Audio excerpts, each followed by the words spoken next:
This is from Paul. What are the three biggest challenges to achieving RCV in the US right now? There's one big challenge, I would say, and it's money. If you were to just drop $1 billion on me and say, "Hey, let's make ranked choice voting happen," ranked choice voting happens.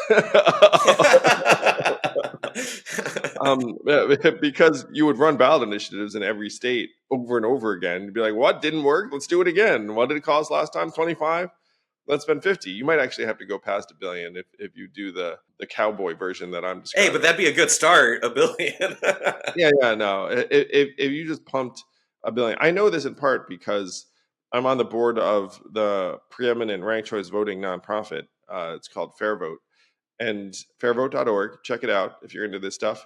And the total budget of Fair Vote, I think this is publicly available, might be something like $6 to $7 million, and that's either a really robust budget for a scrappy nonprofit or a drop in the bucket. You know what I mean? The second thing is widespread public awareness and support for ranked choice voting, which is tied to resources. Unfortunately, when Yeah. this was run in Nevada in 22, you had to put out really compelling advertisements that cost $20 million or so to get people to like it. You know what I mean? Yeah. Now, I'm confident that we're going to move in this direction because college students use ranked choice voting and are like, why aren't we doing this and everything? So, number one is financial resources. Number two is widespread grassroots public awareness. And then number three might be something around weakening the entrenched interests and the consultants in the machine that say, look, I like the system the way it is because we know how to win. You can see why you need all three, but I will say if you gave me $1 billion, my confidence level would shoot up just for fun. If I had $1 billion, a lot of it would go into democracy reform because I genuinely think that's the lever. We have a $4 trillion federal government.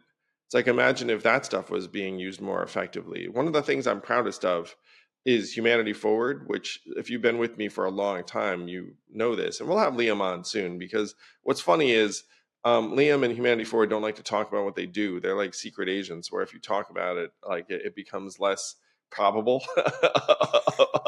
Yeah. So that they're kind of like behind the scenes movers and shakers. But it is the greatest stuff where it turns out if you lobby for things like a revival of the enhanced child tax credit that could put billions of dollars in the hands of poor or working American families and get a million kids into better circumstances, and you spend $5 million trying to do that, you might unlock billions. So that's a very very efficient way to use philanthropy. And so actually, this will be fun, Daniel. Let's imagine Sure. that I'm talking right now to my 1 billionaire listener. I don't know. I don't know how many of my listeners are, and he's like, "Hey," he or she is like, "Hey, what should I do?" Here'd be Andrew Yang's order of operations. Number one, lobby for anti-poverty good stuff out of the American government. You can unlock tens of billions of dollars. The budget of Humanity Forward right now is in the low millions, and it could do much, much more. And I talked about this in my TED talk. Is the entire democracy reform movement is getting tens of millions of dollars a year, and a rational investment legitimately is uh, 10 to 100 times higher. We're going to spend $10 billion this cycle on politics beating each other up, and we're going to spend like less than 1% of that on curing the system.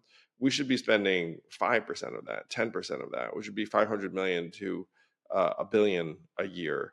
And more philanthropists are catching on. It's like, hey, this is actually the smart person's way to make it so we can solve our biggest problems. So number one would be wholesome lobbying through humanityforward.com. Number two would be democracy reform and the major organizations in that space. Forward Party is obviously one, where political. So some people love that, some people less so, but it's cool.